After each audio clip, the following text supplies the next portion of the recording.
16 सोमवार व्रत कथा। एक बार शिवजी और माता पार्वती जी मृत्युलोक पर घूम रहे थे। घूमते घूमते वो विदर्भ देश के अमरावती नामक नगर में आए। उस नगर में एक सुंदर शिव मंदिर था, इसीलिए महादेव जी पार्वती जी के साथ वहाँ रहने लगे। एक दिन बातों बातों में पार्वती जी ने शिव जी को चौसर खेलने को कहा। शिव जी राजी हो गए और चौसर खेलने लग गए। उसी समय मंदिर का पुजारी दैनिक आरती के लिए आया। पार्वती जी ने पुजारी से पूछा, बताओ हम दोनों में चौसर में कौन जीतेगा। वो पुजारी भगवान शिव का बड़ा भक्त था और उसके मुख से तुरंत निकल पड़ा, महादेव जी जीतेंगे।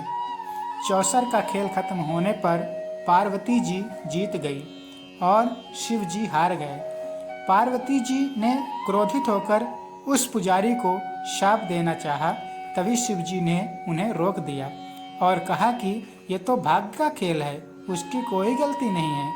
फिर भी माता पार्वती ने उस कोढ़ी होने का श्राप दे दिया और उसे कोढ़ी हो गया। काफी समय तक वो कोढ़ से पीड़ित रहा। एक दिन एक अप्सरा उस मंदिर में शिव जी की आराधना के लिए आई और उसने उस पुजारी के कोढ़ को देखा। अप्सरा ने उस पुजारी को कोढ़ होने का कारण पूछा तो उसने सारी घटना को सुना दिया।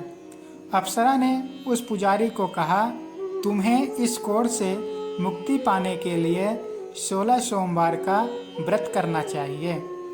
उस पुजारी ने व्रत करने की विधि पूछी। अप्सरा ने बताया, सोमवार के दिन नहा धोकर साफ कपड़े पहन लेना और आधा किलो आटे से पंजीरी बना लेना। उस पंजीरी के 3 भाग करना। प्रदोष काल में भगवान शिव की आराधना करना। इस पंजीरी के 1/3 हिस्से को आरती में आने वाले लोगों को प्रसाद के रूप में देना। इस तरह 16 सोमवार तक यही विधि अपनाना। 17वें सोमवार को 1/4 गेहूं के आटे से चूरमा बना देना और शिव जी को अर्पित कर लोगों में बांट देना। इससे तुम्हारा कोढ़ दूर हो जाएगा। इस तरह 16 सोमवार व्रत करने से उसका कोढ़ दूर हो गया और वो खुशी खुशी रहने लगा। एक दिन शिव जी और पार्वती जी दोबारा उस मंदिर में लौटे और उस पुजारी को एकदम स्वस्थ देखा। पार्वती जी ने उस पुजारी से स्वास्थ्य लाभ होने का राज पूछा। उस पुजारी ने कहा, उसने 16 सोमवार व्रत किया जिसके उसका कोढ़ दूर हो गया है। पार्वती जी ने इस व्रत के बारे में सुनकर बहुत प्रसन्न हुई। उन्होंने भी ये व्रत किया और इससे उनका पुत्र वापस घर लौट आए और आज्ञाकारी बन गए।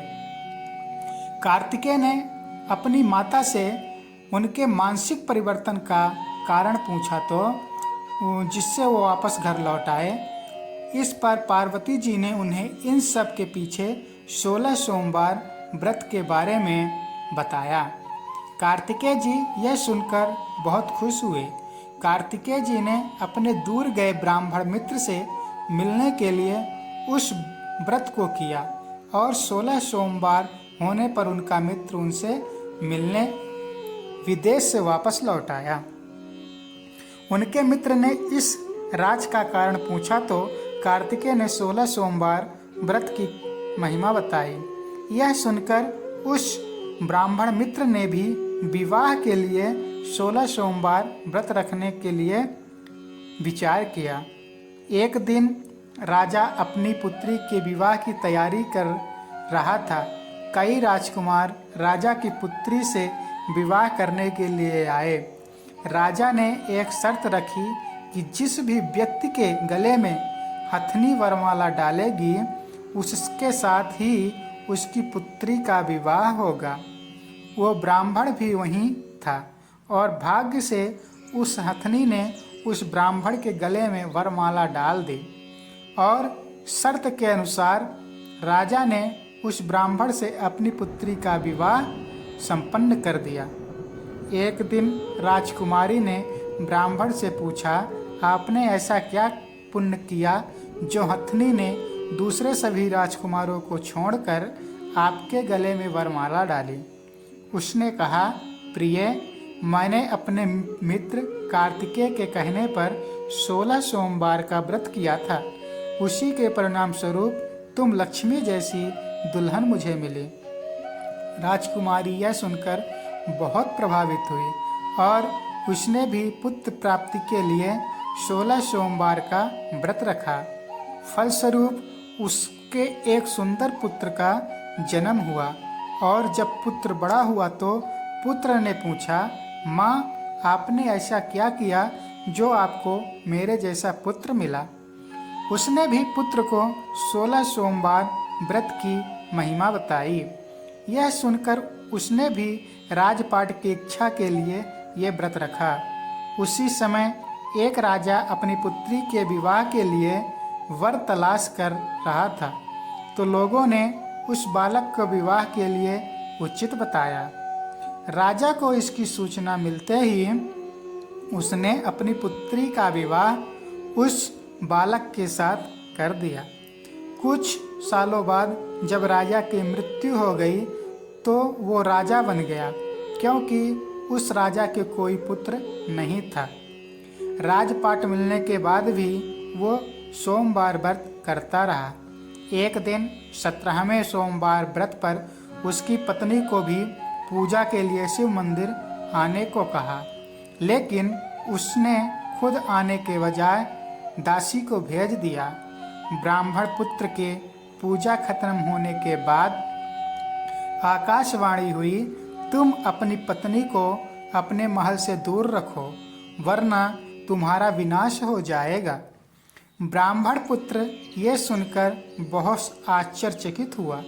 महल वापस लौटने पर उसने अपने दरबारियों को भी ये बात बतलाई, तो दरबारियों ने कहा कि जिसकी वजह से ही उसे राजपाट मिला है वो उसी को महल से बाहर निकालेंगे।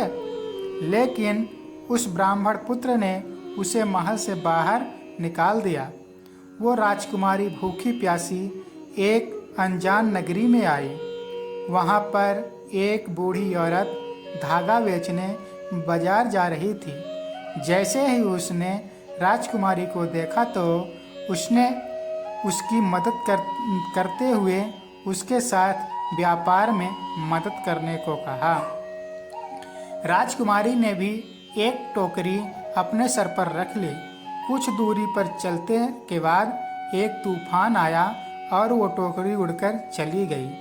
अब वो बूढ़ी औरत रोने लग गई और उसने राजकुमारी को मनहूस मानते हुए चले जाने को कहा। उसके बाद वो एक तेली के घर पहुंची। उसके वहां पहुंचते ही सारे तेल के घड़े फूट गए और तेल बहने लग गए। उस तेली ने भी उसे मनहूस मानकर उसको वहां से भगा दिया। उसके बाद वो एक सुंदर तालाब के पास पहुंची और जैसे ही पानी पीने लगी उस पानी में कीड़े चलने लगे और सारा पानी धुंधला हो गया। अपने दुर्भाग्य को कोसते हुए उसने गंदा पानी पी लिया और पेड़ के नीचे सो गई। जैसे ही वो पेड़ के नीचे सोई उस पेड़ की सारी पत्तियां झड़ गई।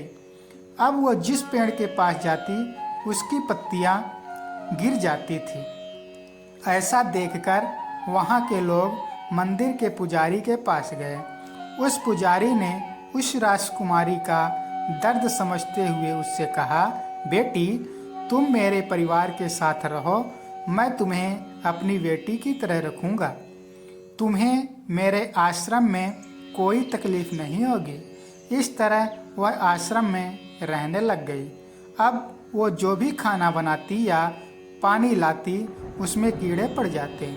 ऐसा देखकर वो पुजारी आश्चर्यचकित होकर उससे बोला, बेटी, तुम पर यह कैसा कोप है जो तुम्हारी ऐसी हालत है? उसने वही शिव पूजा में न जाने वाली कहानी सुनाई। उस पुजारी ने शिव जी की आराधना की और उसको 16 सोमवार व्रत करने को कहा, जिससे उसे जरूर राहत मिलेगी।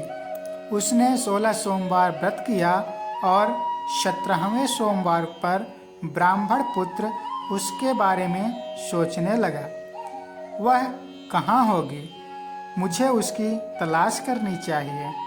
इसलिए उसने अपने आदमी भेजकर अपनी पत्नी को ढूंढने का आदेश दिया। उसके आदमी ढूंढते ढूंढते उस पुजारी के घर पर पहुंच गए और उसे राजकुमारी का पता चल गया।